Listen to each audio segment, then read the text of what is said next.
एक दिन सूरज की रोशनी रेगिस्तानी जमीन पर बिखरी हुई थी। नीला आसमान था जिसमें सफेद बादलों के टुकड़े तैर रहे थे। रेत गर्म थी लेकिन मुलायम, और एक तरफ एक शांत दरिया बह रहा था। उसी दरिया के किनारे एक दरवेश जैसा व्यक्ति बैठा था।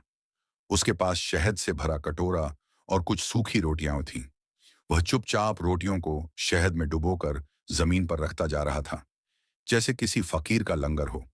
उसके चारों ओर छोटे छोटे पक्षी, चींटियां, खरगोश और दूसरे जानवर इकट्ठा होने लगे।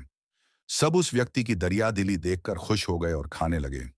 चकोर ने खुश होकर कहा, यह कितना नेक इंसान है, सबको खिला रहा है। कबूतर ने चिंता भरे लहजे में कहा, लेकिन यह शहद कुछ अजीब सा लग रहा है। ना इसकी खुशबू असली है, ना इसका स्वाद। कहीं ये कोई चाल तो नहीं? कुछ ही देर में कई चींटियां तड़पने लगीं। खरगोश घबराकर पीछे हट गया। चकोर की आंखों में डर समा गया।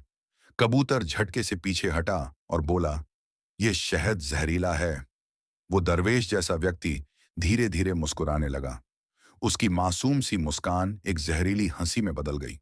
वह जोर से हंसते हुए खड़ा हो गया और ऊंची आवाज में बोला, यह जहरीला शहद है ताकि तुम सब कमजोर हो जाओ और मैं आसानी से तुम्हारा शिकार कर सकूं। पक्षी डर गए, जानवर पीछे हटने लगे। फिजा में सन्नाटा छा गया। सब पर यह सच उजागर हो गया कि यह व्यक्ति कोई दरवेश नहीं, बल्कि एक शिकारी है। उसी समय एक नूरानी शख्सियत प्रकट हुई।